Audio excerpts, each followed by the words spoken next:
Hello, everybody, and welcome to Todd and Shane's Cloudy Podcast, number 406, recorded live Wednesday, October 17th, 2018. Quick show notes. All of you are probably saying podcast 406, but when I go out to the feed, I don't even see 405. Of course, by the time you see this, it will. But anyway, 405 is almost done. I finished rendering it out today. I'll be uploading it here in a minute. Been busy with a couple of customers and just have not been able to indulge myself in rendering out podcasts, but it is nearly complete. So we're at the building anticipation. 405 was a great one. It's gonna, let me remember what we talked about. No one does. One of the things I realized that we've really been kind of missing out. So remember with 404, we kind of played with the whole, Couldn't find it. Yeah. But we haven't really ran with this, and I just looked up. I had no idea what a 406 is, but a 406 is a non-acceptable security error of some sort. And I mean, if non-acceptable doesn't explain our show, I don't know what does. So I really feel like, if we were better at this podcasting thing, we would have had like a whole series of all these 400s. We'd had a joke for every one. But well, I think we've got time now. So go out there, look out 407, 408, and let's get cracking on that. I like this idea. When the 500s come, that's going to be fun. There's a lot of good 500s in there. We'll make that a viewer task, right? You viewers, you need to send us, your best 407 web response jokes, which now I have to go. Though in reality, so we'll record 407 in a week. So we're going to be looking for your 408, 409, 412, those jokes. If you get those in now, when you hear this, which is probably in December, that's when we're going to need those. 407 has something to do with proxy servers or web proxies. So, we could have somebody else do the podcast next week. 407. I mean, a proxy for you and I would probably be a good... It'd be tough to get worse. And then for show notes, but something that's always getting better, and it's all the products at SysKit. I've gotten to pitch those to somebody in the last week. I was doing some stuff with customers, and they were very verklempt about this particular issue, and how do we find this, and this? And I let them vent. I let them get it all out, and I'm like, have I got good news for you? The folks at SysKit, they make very small signs, but they make very big products, and they are the solution to a lot of problems. So thanks to the folks at SysKit for making such good products and being a sponsor of the show. That is too kind of him. Oh my goodness, I have an incoming call. Uh-oh, who is it? Oh, it's Walgreens. Holy cow, my medicine must be in. Oh, nice. Is that for the one thing or for the other one? Well, it's a thing off the thing. I'll tell you about it. Yes. But the good news is either that's the medicine or it's them telling me that I'm just out of luck. Could go either way. Speaking of being out of luck, Shane, let's start this podcast with your tale of woe. All right, folks. I promise this show is going to probably get dark at some point. You didn't send the tweet that you were going to send either, did you?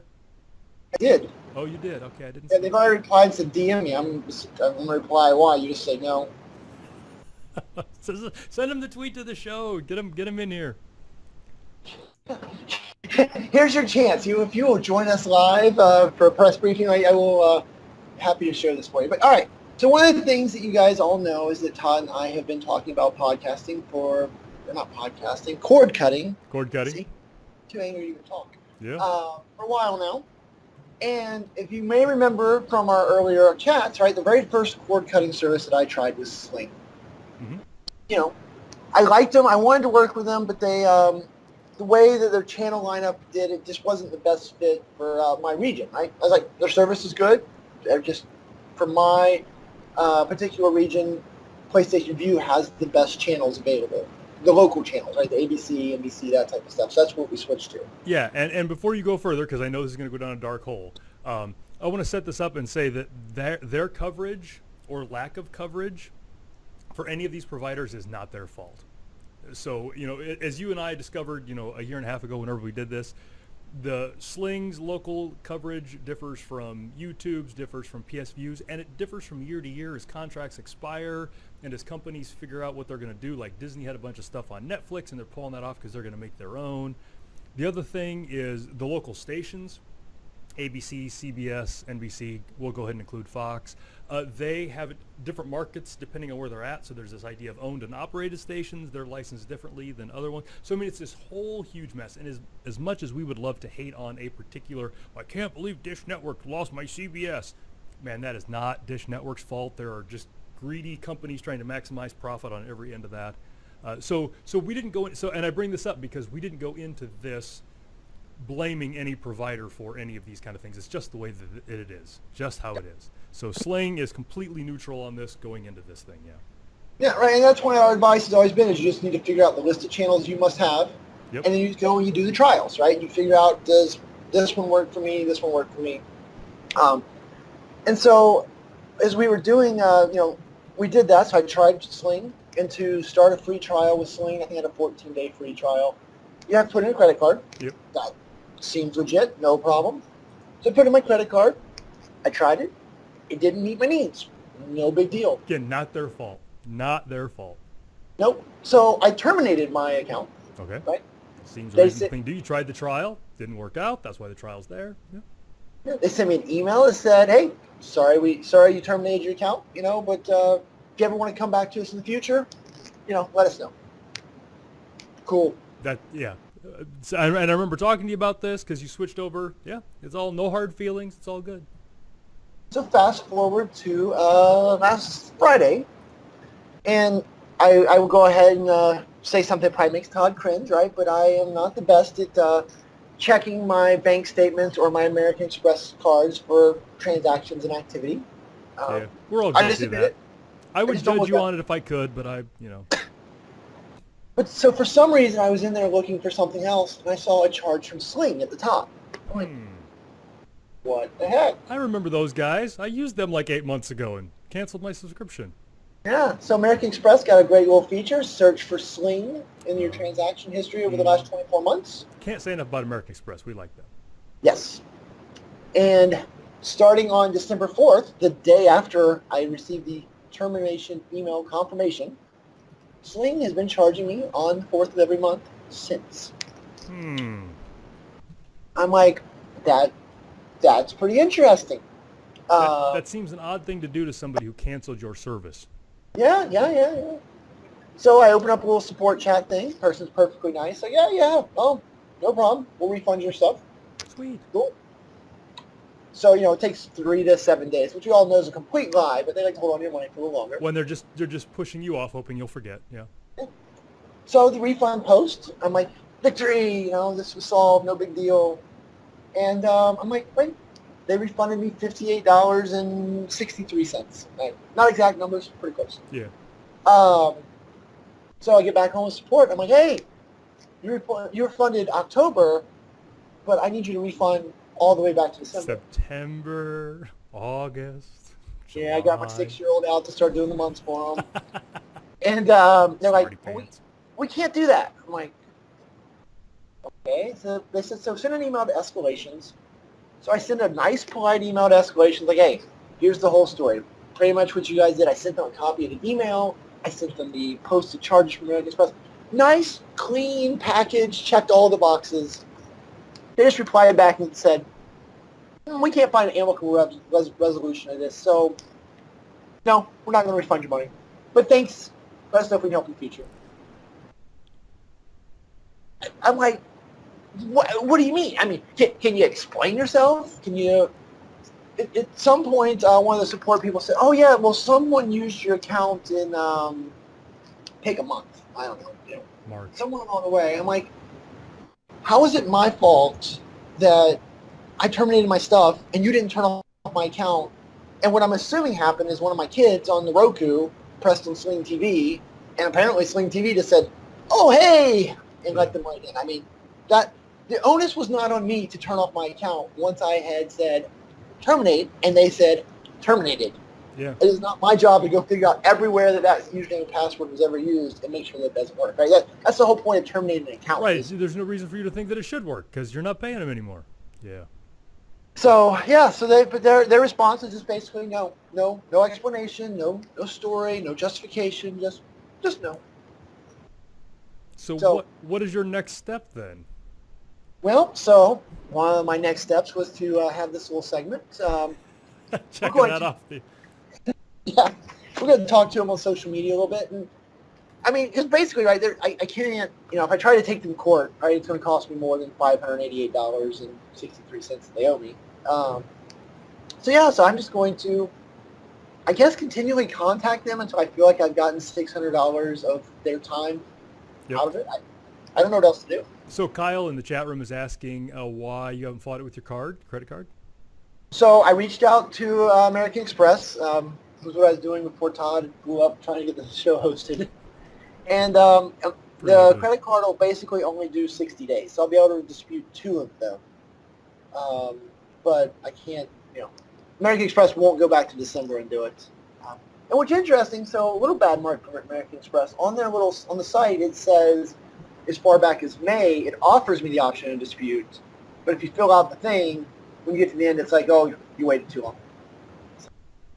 So I guess you can say I take some of the blame because I don't check my American Express every month. But yeah, there's a little bit there. But yeah, I mean, I'm with you. That the fact that you got the letter from them that says, "Yep, your stuff is canceled." Man, there's just a certain amount of societal trust, And when you get an email from a company that says, "Hey, we're not charging you anymore," it's reasonable to assume they're not going to charge you anymore. I mean, that seems. It does, right? I mean, I would be fascinated to find out, right? I mean, how does this not fall under, basically they stole my credit card at this point, right? I mean, because we terminated our relationship, and then they just decided to start charging me. I mean, how is that anything short of theft? As I would love to hear an explanation. So interesting about that. I mean, yeah, I'm completely on your side. So don't get me wrong. In the local register, the Des Moines Register, the local newspaper here, they've been running a story on housing contractors not doing work. So, somebody will give them $100,000 to start building a house. They won't build the house. They'll take off with $100,000. I feel like it's the same way. I feel like that's a pretty obvious theft issue because you gave them something for something and they didn't give you the something. Turns out that it is not theft. It is a civil thing. It is a contract dispute. So it's not so much a theft thing. It's a disagreement on what the terms of the contract were, which seems pretty ridiculous to me. But there's just this whole series of articles in the paper of these contractors are doing this. And people that get screwed like you did go to the state, go to the attorney general, and the attorney general's like, it's not criminal. It's not theft. It's a contract thing. It's civil court. Take them there. So I'm guessing this falls into that ridiculous category too. Oh, I'm certain it does, right? This is, right, this goes back to big company lobbying as well, right? They've written all these laws that make it so that basically us, the consumer, that our elected officials are supposed to protect are the least protected in these type of scenarios, right? All of the onus falls on us, and we're pretty much just... Yep. Stacy in the chat room is suggesting that you call Judge Judy, and I can't think of a better solution than that. Get him down there. Judge Judy might come and join the podcast, right? I mean, she's probably gotten to that level in her life. That would be great. So yeah, part of this was cathartic for Shane, and he's been waiting for like an hour since him and I have been on the phone here talking about this. So it's good to get that out. But in reality, and I was telling Shane when he first told me about this, in the last 7 days, I've had 2 people talk to me about cord cutting. And one of those conversations was exactly around this topic. Which carrier should I get?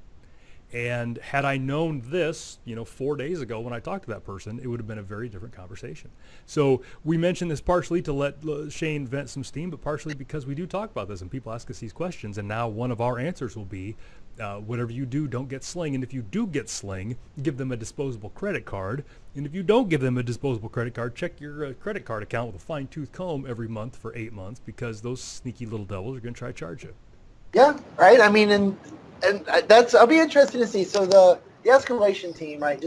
They literally, I should read you the email, but it basically said their response to my long, thought out, detailed explanation was, we can't come up with an amicable solution. There was no you're wrong here. There's no contract.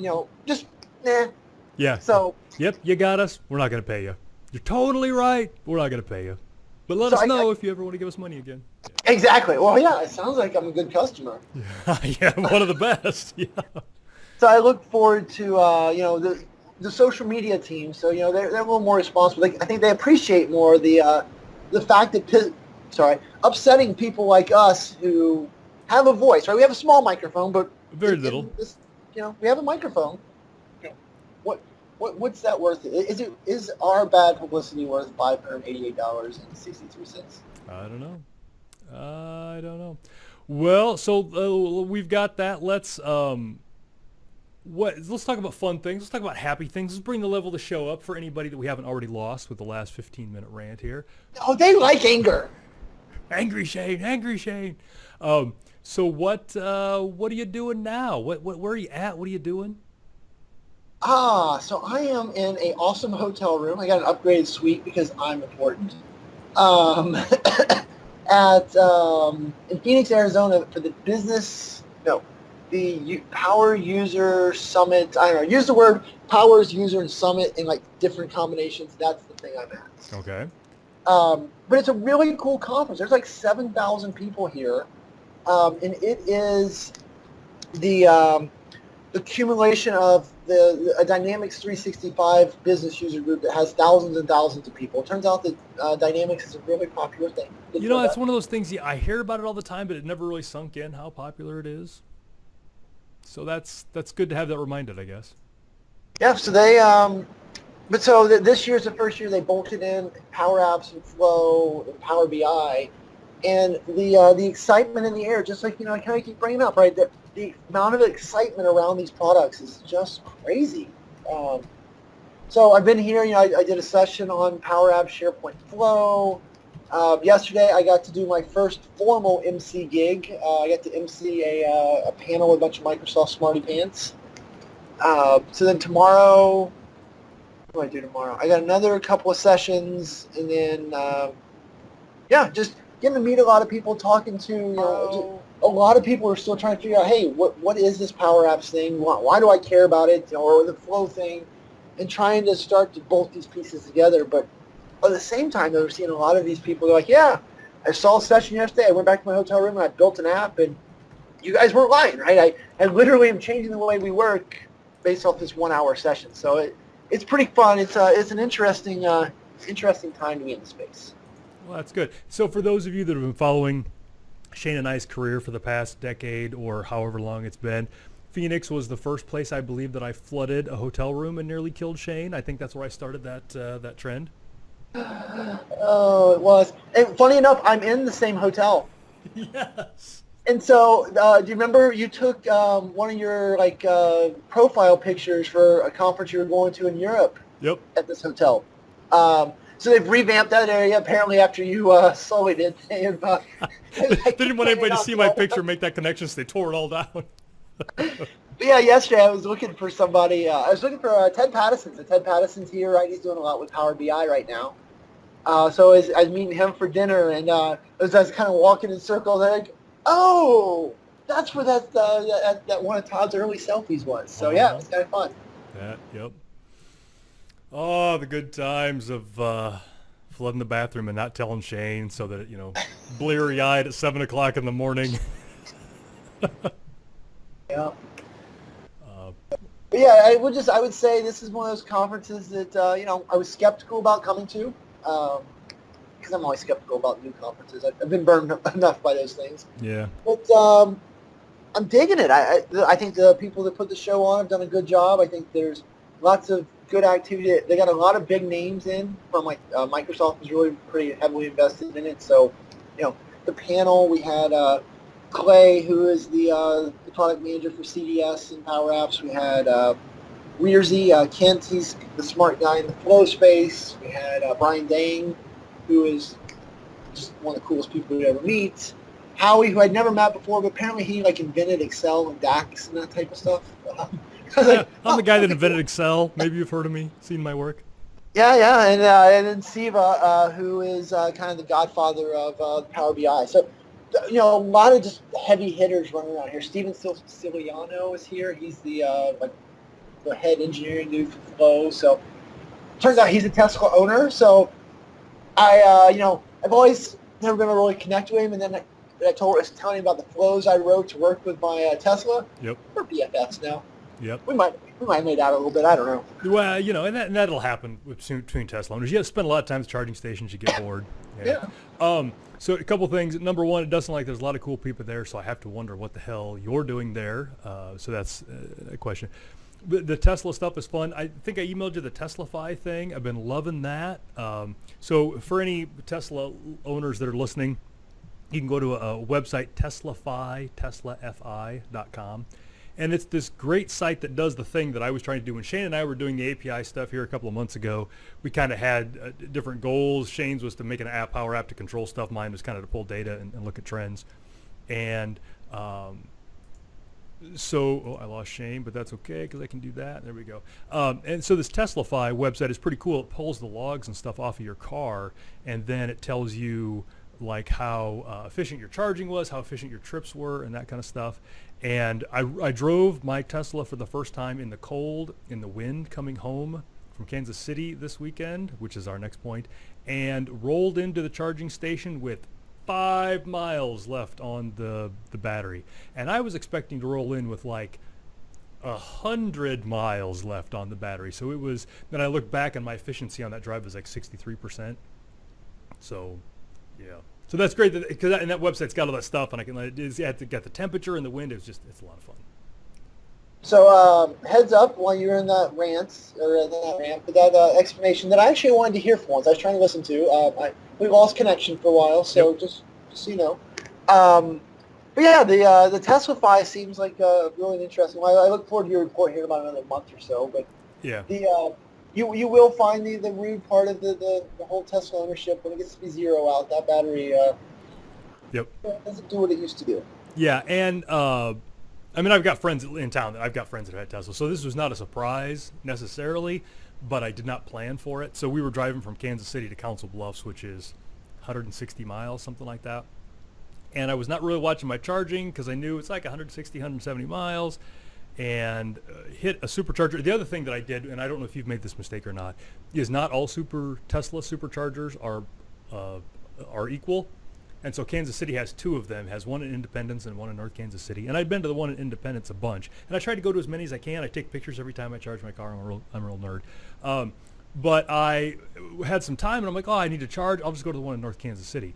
That one is a 50 kilowatt charger, whereas the one in Independence is a 125 kilowatt charger. So it charges at about a third of the speed as the other one.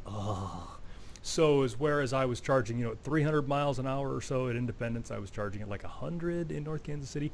But I'm like, that's okay because I got like 260 miles of range. It's 160 miles to Council Bluffs. There's no need for me to sit here for another half an hour and charge. Off I go. Yeah, rolled into Council Bluffs with 5 miles left in the tank. Yeah. So that's I knew it was coming, but I just didn't understand exactly how bad. So we'll be bumping that daily charge from 80 to 90% maybe. So what had you head to Kansas City? What were you doing out there? Well, that's a funny story. My wife is a big Foo Fighters fan, and Okay. we've seen the Foo Fighters a few times. And we saw them there 3 years ago, but it was right after Dave Grohl broke his ankle, so he was in the throne and had the wheelchair and all that, which was a great show. The man put on a hell of a show for a guy whose foot was busted.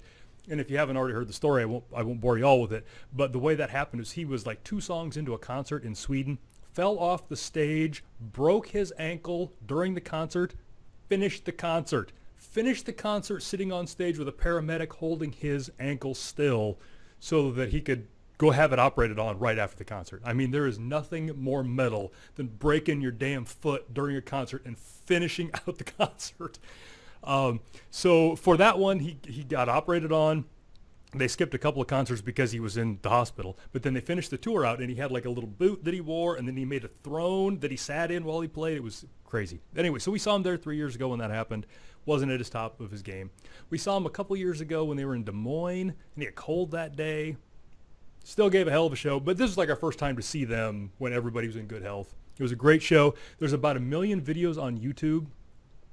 At the end of the show, towards the end of the show, they pulled this 10-year-old kid out of the audience, and they're like, hey, you were holding up a sign that says you can play guitar. Can you really play guitar? And the kid's like, I know some Metallica songs.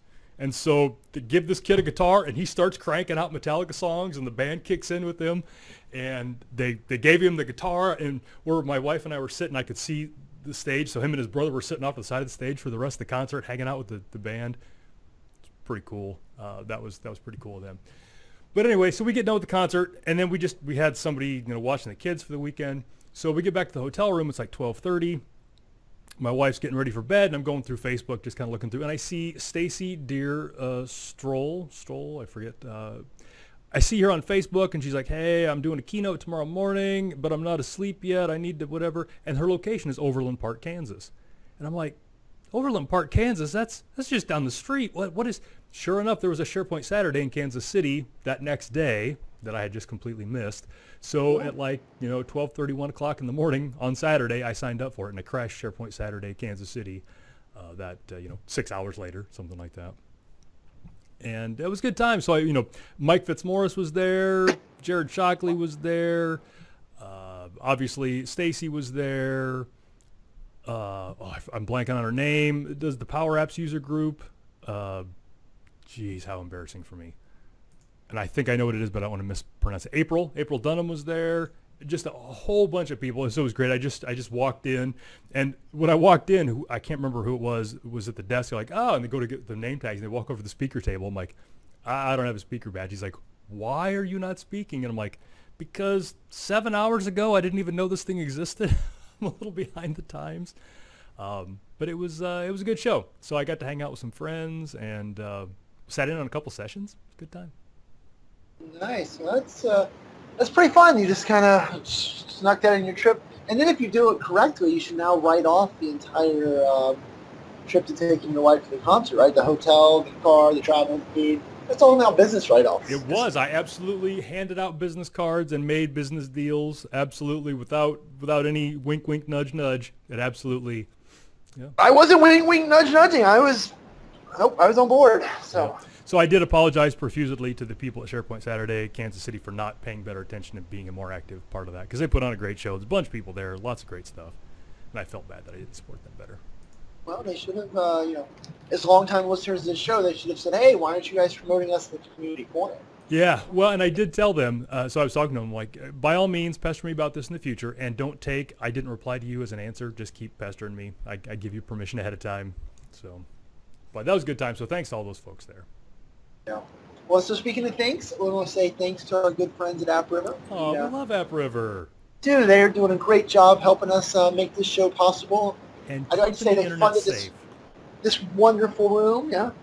Now, if we could just figure out a way to get App River to make me safe from people like Sling, maybe we'd be in better shape. But there's only so much they can do. I know. So they are great, though, protecting your Office 365, your email, anti-phishing, spam. And they're really their target, though, right, is they don't want to sell to direct to consumers. They want to sell to you guys who are reselling to your customers. They want to be your middleman. Yeah. And middleman sounds yucky. It has a bad connotation. It does. But in this case, it's what you need. You need somebody to sit between your company who wants to focus on customers and Microsoft who wants to focus on just the mechanics, right? You need that support bridge, and that's what these guys do a great job of. So and check them out if you haven't. And we've talked about this before. They have been doing this forever, decades. Like, they're not some Johnny-come-lately. They're not hitting the Office 365 gold rush. They are people who've been doing SharePoint and Exchange and Office 365 since the beginnings, and just figuring out pain points that customers have and making great products to fill those in. So you can go to toddclint.com/appriver. That'll bounce you to our page, and you can find out all kinds of stuff about them. They'd love to talk to you. Tell them that Todd and Shane sent you. It'll get you absolutely nothing. They probably won't even remember who we are. They've got so many great people there, but makes us feel important. That gets us our friends at App River. What do we have? So now that we're a half hour in the show, so it looks like we have our first news thing, the thing that people I think come to the show for. If you come to the show for news at this point, you're messed up. I can't believe that's the case at all. I assume they just left the page open on Twitter or on YouTube, and it just happens. So last week I was cruising around the internet, and your friend and mine, Bill Bear, posted some stuff. The new SharePoint admin site in Office 365 is coming soon, coming very soon. If it's not out already, he posted this on the 12th.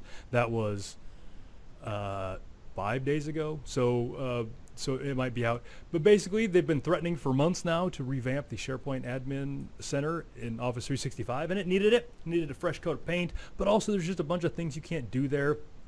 The old SharePoint Admin Center doesn't understand groups and things like that, hub sites and all kinds of fun stuff. And so that's all going to be out there. And you've been able to kind of take it for a test run for a while, and now I think they're going to make that the default. So I posted a web page here in the chat room. You can also, if you're listening to this in your car or whatever, go to toddclint.com/podcast406, and you can get the link there. But it's got all the notes, Bill, lots of screenshots on what great things they've added to this the new admin page. Very cool. Yeah, I need to check that out. It's we've had quite a few SharePoint so people through Power Apps said like, hey, can you also help us with SharePoint? I'm like, wait, we don't do that anymore. Yeah, of course we can. Absolutely. But yeah, so like one of the things I've been fighting with that I don't think we're ready to like dive into on this show, but we will on a future one, is saving these new sites as template. Right? We've had save site as template since SharePoint 2003. Yep.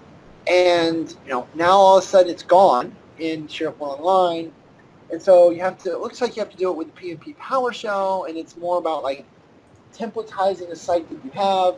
So I don't know. I haven't gotten deep enough in the mechanics yet, but it's been a common question, and man, I really just need to get in there and solve it because it comes up a lot lately. Yep, I do that a lot. So yeah, you and I can talk about it because I've had to do that for some customers. So there's some rough edges, but it's mostly doable, and doable in a better way than it was before once you get your head wrapped around it. So we can put that on a later show.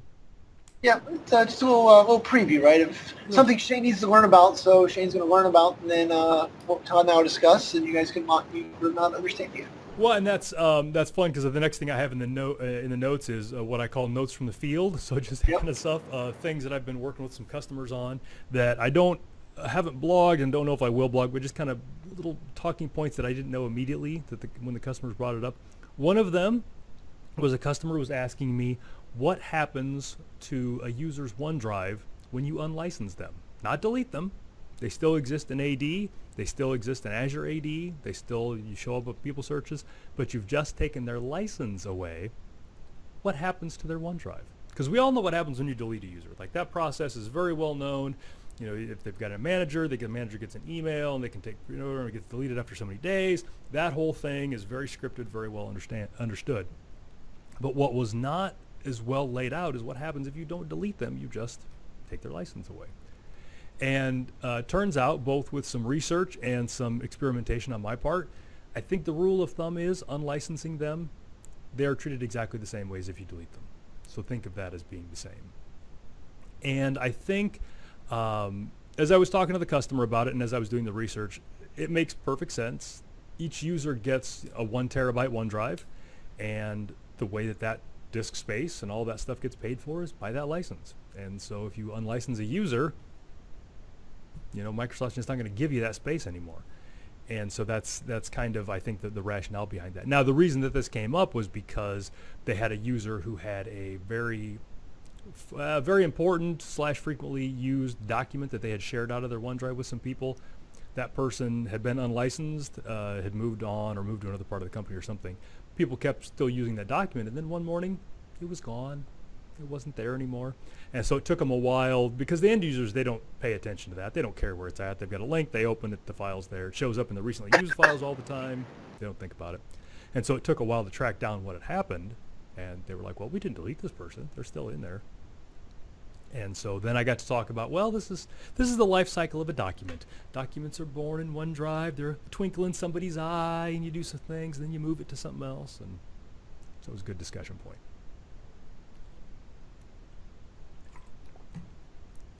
Did I lose it? Oh, no, you're still there. Oh, I think I'm back. Yeah, you kind of got all crazy. I've always been all crazy. I might be losing you again. Oh. How about now? You're good. Did you have anything to add on the OneDrive thing, or did you miss it? I missed most of it, but I was laughing because you talked about the users not really knowing, or it felt like my credit card story all over again.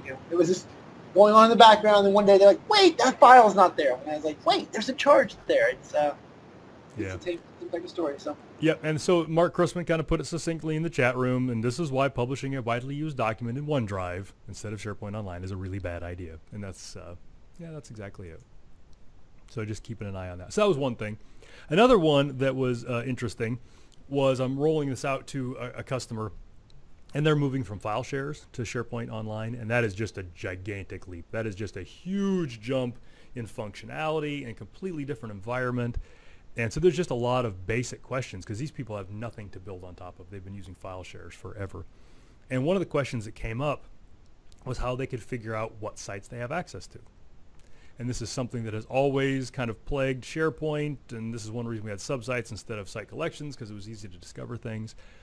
And so immediately, being a back-end server guy, I'm thinking of all these ways and things and PowerShell and PNP and all that. And one of the consultants that I'm working with, he's like, well, you just do a search. I'm like, but how do you know what to search for? It's the unknown unknowns, right? How do you know this? He's like, well, you go into search and you search for star, and then you set the scope to sites, and it just kicks back all the sites you have access to. I'm like, yeah, oh, yeah, yeah, that works really well.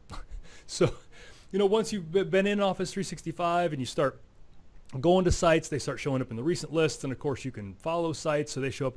But just for basic discovery of what sites you have access to, it seems to work like a champ. Just search for star, set the scope to sites, and everything you have access to just pops up.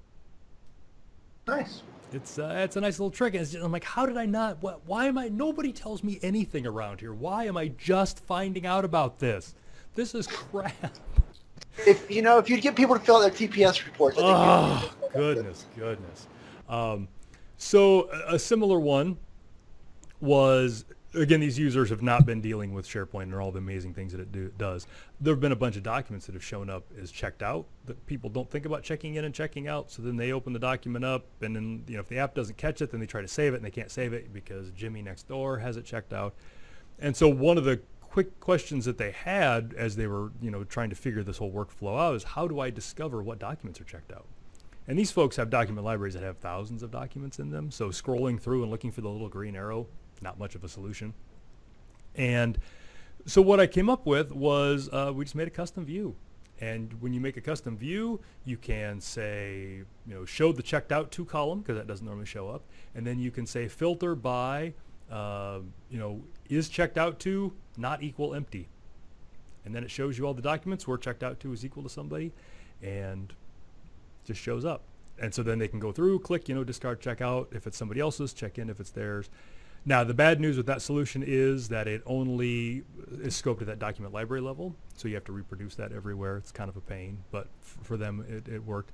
And the other thing that I came up with was a search query where you could do a search for all the documents that were checked out. And that was a tricky one because of the way search works. If the checked out to field is empty, it doesn't get crawled because search doesn't care. If there's no value there, search doesn't pay attention. So then you can't search for not empty, and you can't search for star just because of the way, and it makes sense once you deconstruct how search works.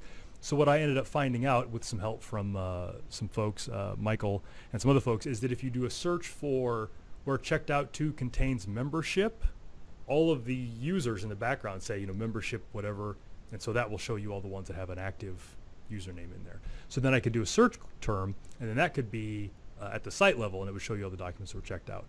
The downside to that one is there's not the easy click, check in, or discard, check out. You have to go to it. But that does it at the Skype, the site level. So, did you have something? I was just say, isn't it crazy? There's so many of these things that you can do. It's just a matter of untangling the puzzle as to, the way that the person who implemented that feature decided that particular use case should be done, right? It's I don't know. It comes up all the time with this stuff. It comes up especially a lot of flow and things. I'm like, assume that you can do what you want to do. You just aren't smart enough yet. You just haven't solved the riddle of the 17 steps it might take to do. Yep. And in the chat room, a couple of people have fought this fight before. Eric and Kyle, looks like both, and Mark have mentioned that ShareGate has a report on this, that ShareGate SysKit does, I'm sure, also. The problem with those reports is they're not something that the end user can do, and they're not real time, essentially. So, if Amy in HR wants to save a document or wants to find out if a document's checked out or not, those reports don't do her any good at that moment. She needs to be able to go into the document library and see it. So. That was immediately my thing. I'm like, oh, there's tools that can get all those reports. And like, well, that is great to tell me what documents were checked out yesterday. I want to know what's checked out right now. Yeah.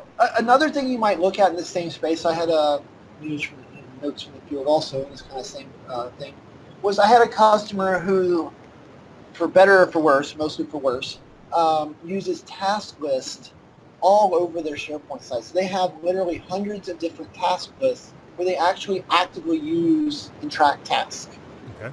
So today, to find all your open tasks, you have to go check all the sites that you know that someone could have possibly given you a task for and find them that way. Not an ideal solution, but the CEO is a big fan of tasks, so they kind of look with it. Yeah. So what I figured out, though, is in the modern SharePoint pages, there is a web part. I can have different web parts between modern pages and classic pages. Maddening, yeah. Yes. So in the modern ones, there is a web part called highlighted content. Yeah. And so I figured out that with a little bit of elbow grease and some creativity around the filters, like you just said, we were able to search his entire SharePoint environment with this web part and just return that user's task that did not have a status of completed. It was right. It seemed so simple, and if I showed you what I came up with, like, yeah, duh, it was easy. But It took me a couple hours of this filter, this test data to work out all the math to get this highlighted content part to just easily roll up all the tasks. Yeah, it was fascinating. Yep, and I tried to go that route with the highlighted content with the checked out documents, but the field that is, it's like checkout user or whatever, was not a field that I could do the filter on. Yep. So that was my first thought as well, but it did not pan out for me. So that was a fun one, and again, just kind of, that's one I felt like I should have known. Like your task list, that should have taken half the time that it took for me to figure out. So hopefully, if I mention this, it'll kick in someone's head, and when they get it a year from now, it'll take them half the time. That web part will be gone. There'll be some new way. That's true. And the other one, and this is just a fun one, the company I've been working with this particular thing, again, came all from file shares, and they had to check documents out because it was all file shares and email documents, so just all the horrible things we hate. So I was doing some demos and some training with them, and I showed them the multiple user editing in Excel, and like they thought it was witchcraft, like they thought I had just made it up, like it couldn't be possible. Like it was that whole thing as you're watching them move through the stages, they kept having to repeat, like, so two people can be in an Excel, now two people at the same time in the so me and two other people on the IT team were in an Excel document at the same time. You could see, Todd did this, and it was just blowing their minds, and I'm like, this is the cool stuff that you guys have now, and it's just I love that feeling. It's always fun. Yep. So all right, that gets us through all of your news and notes from the field. I kind of like that segment. That was a nice little makeup. It was a good week, yeah. You guys be happy to know that since I've tweeted, Sling has been responding to me, and they basically said, yeah, we can't help you either. I'm like, so what was the point of this conversation? So I'm DMing with one of the guys. I'm about to tell him, well, thanks for looking, and I apologize now because I'm going to declare war on you on Twitter, and you are the ones going to have to deal with it. So, sorry. Yeah. I feel bad. It's not his problem, but it's his company. So. Yeah. All right. So on a happier note, Todd and I were talking pre-show about I don't know how I think we were making fun of like what time it was here. Like, I mean, because it's 8:44 a.m. I got up at like 5 o'clock in the morning, which is really like 7 tomorrow. And I don't know. I'm not even sure what time it is where I'm at now. Yeah. Yeah. Right. But so one of the weird thoughts that I had a few days ago, because one of our customers is in New Zealand. Yep. So he's 16 hours plus, mm-hmm. which turns out to actually not a bad number. I can kind of make that work. Yeah. But so with him, that night I was thinking, trying to, every now and then I like back off and I like try to like understand like the universe, right? I mean, just, you know, like when you're trying to like comprehend, I mean, we're just not intelligent enough creatures to really comprehend things like how far Mars is from us, right? I mean, it's just, it's not, it's years away from us, right? Those are really weird concepts if you start trying to like wrap your head around things like that. Yep. You know, the other one I try to wrap my head around is the whole idea, right? The universe is expanding. I think everyone understands that, you know, the universe is slowly, very slowly, but is expanding away from us. And so there are places in the universe that are so far away and that are expanding and moving away from us that we'll never be able to see because they're further away than light can travel, right? I mean, it's like this weird... Okay, anyway, we're not here to talk about astrophysics. And thank God for that. But these are the type of things that every now and then pop into my head, and like I get stuck and lost in trying to comprehend. And then I was like, you know, and what's really sad is like I can't even tell you like what day or time it is for our planet, right? So if you start thinking about the universe, right? Because right, if someone said, what time is it on Earth, right? So like if aliens are invading, you know, what time is it on Earth right now? There's not a Zulu time. If you're in the military, Zulu time. Sure, but I mean, but that's just a made-up construct too. I mean, I don't know. I got really wrapped around the axle on, you know, where and when and how and the enormity of it all. So I don't know. It's just a stupid random thought I had. I figured you could make fun of me for not comprehending, but... The time zone struggles are real. You and I have struggled with that for years because you live in some weird time zone that's not central, and so it's all backwards and dumb and yeah. Best is in my time zone, you know, whatever. I've been working with a customer, and I don't want to say where they're at, but they're what I would consider east of me, and you're in Eastern, I'm in Central, and they feel like they should be in your time zone, except they claim that they're not. And we argue about this all the time. They tell me what time they think it is there, and I tell them how they're wrong because they're not in my time zone. And they think that they are. I'll be like, no, all right, it's 10:47 here. What time is it there? And they're like, it's 10:47 here. I'm like, no, it can't be. You are too far east. You think you're in the same time zone as me, but you're not. We will fix this later. So yeah, it happens all the time. What do you do? All right, so there you go. That was Shane's randomness for the week. Do we have time for your video? Sure, real quick. So this last week I put out a video on Power Apps string functions. You know, for Todd and I, right, in the PowerShell space, this is very near and dear to our hearts because you get data back in terrible ways, and you got to find ways to parse it, the lefts, the rights, the links, the finds. Trims, last index ofs, There you go, yeah. And so, unfortunately, Power Apps has probably got the best set of functions for that universe. So if you've gotten well-versed in the Power Apps space, you kind of get, in the PowerShell space, you've gotten spoiled, right? So like when I moved over to Power Apps and started doing these type of things, there's really only left, right, mid, linked, and find. There's replace, but replace is dumb, and there's substring, or substitute, which is substring in PowerShell. Anyway, so I put together a video because these are one of the skills I think that, you know, a lot of people are like, it's dumb and boring and hard. Why would I do that? But man, I can't tell you how many times it's saved my bacon. The fact that I can sit down and with a lot of pain and suffering, I can tear through a string and make it do what I want in a programmatic way, right? That's the key, is figuring out where it is. Yeah, where is the third comma is a lot harder of a question than right there on my screen. Yep. So, I don't know, I just still like put it together. I was doing that too. Part of this migration is walking through some files and pulling in input files and all that, and then trying to make logs and make the output make sense. So yeah, taking any number of different types of strings and saying, okay, this is going to be the file name, this is always going to be the extension. Yeah, I've been doing some of that recently this week too. A lot of fun. Gets the brain going. Going to keep me from getting dementia early. You know, I do my crossword puzzles every morning, do my string manipulation. That's what keeps the old noggin working. String manipulation definitely does. Yep. All right, so let's move on.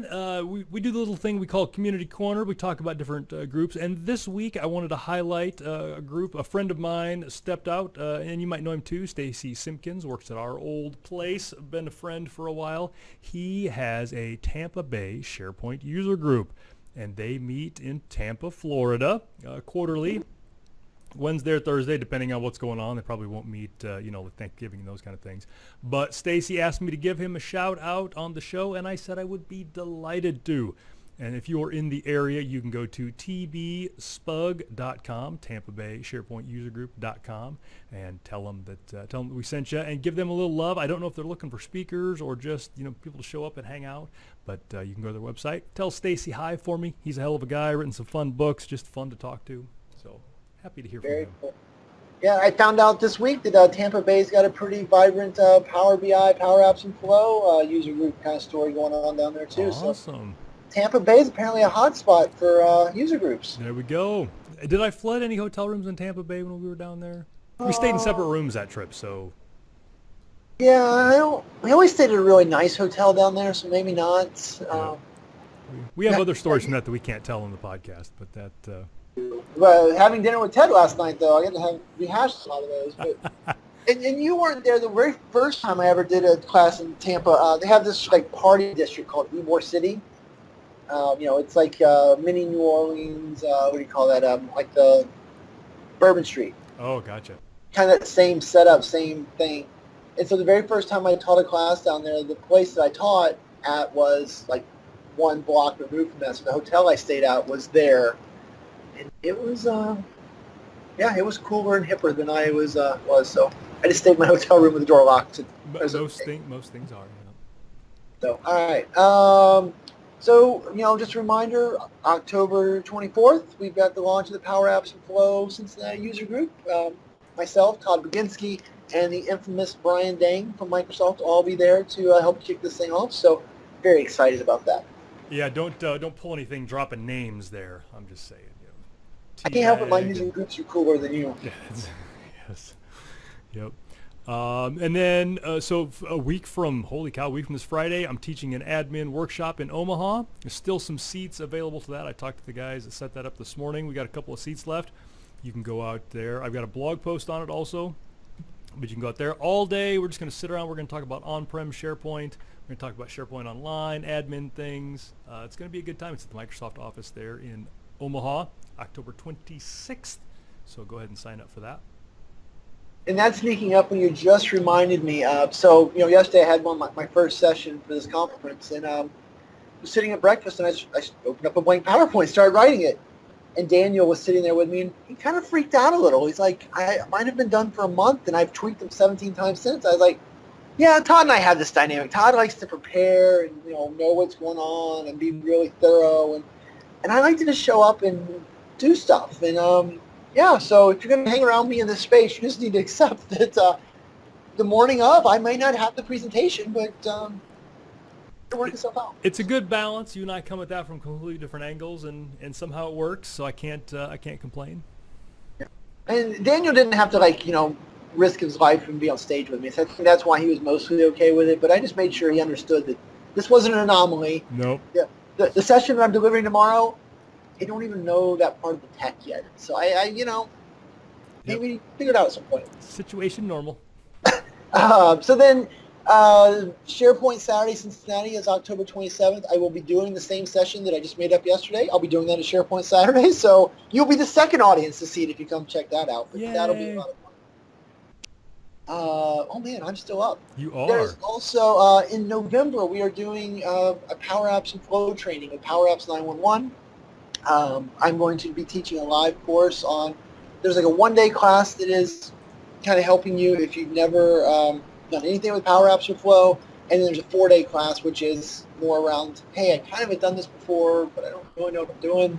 So trying to kind of get you more comfortable so you can start to know all the places that you need to do. So if you mention the podcast, we'll get you a nice little, 10% discount or something like that. So sign up. It'll be fun. Yeah, keeping up that in December, I'm going to be in Slovenia teaching some stuff at the Thrive Conference. You can go to thriveconf.com and sign up for that. I'm going to be doing an all-day session with my friend Robbie, and then doing a couple sessions during the week. I can't remember for sure which ones they are. Again, many months away, long time before I have to write those. But that is a good time. And they get to hang out in Slovenia and Croatia for a couple days. The Siskit folks are in Zagreb, Croatia. So I'm going to go over there for a couple days and hang out. They got a new office. I haven't seen it since they just opened that. So just running around Eastern Europe, hanging out with my friends. Had a discussion with my daughter last night. We were driving home from something. And there's a road in Ames that's named after a famous Ames citizen. And so we were talking about that, and then there's a Todd Drive in Ames. I'm like, well, little known fact, Todd Drive in Ames is named after me. She's like, no, it's not. I'm like, yeah, absolutely. It's Todd Drive. She's like, it's probably named after like Mary Todd Lincoln or something like that. I'm like, she's not from Ames. Why would they name it after her in Ames? That doesn't make any sense.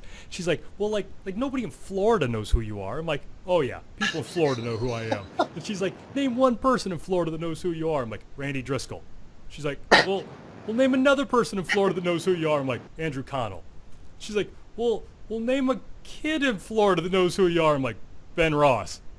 And you could just tell, like, she just can't. I'm like, I can play this game the whole ride home, kid. Yeah. So it's just crazy that, yeah. And I've got friends who are like, name somebody in Croatia that knows you. You know, Tony. Name somebody else. Maya. It was funny. She didn't know what to think about that. I was working the Microsoft booth last night, and a couple of people came up from Croatia with a flow question. Or no, CDS question. Whatever, you don't care what question ask. Nope. Anyway, I thought about leading with, hey, you're from Croatia. Do you know, so-and-so, just because... It's so obnoxious, yeah. Yeah. What do you mean there's not just 5 people that live in that country? Right. How many people live in Scotland? Well, there's me, my brother.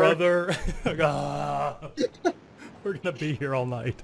Don't ask stupid questions, people. So I don't know. It was cracking me up with this idea of like, it would not have been funny. They'd been like, stupid American. So that's why I didn't do it. But in my head, it was a really funny game to go play. Yeah.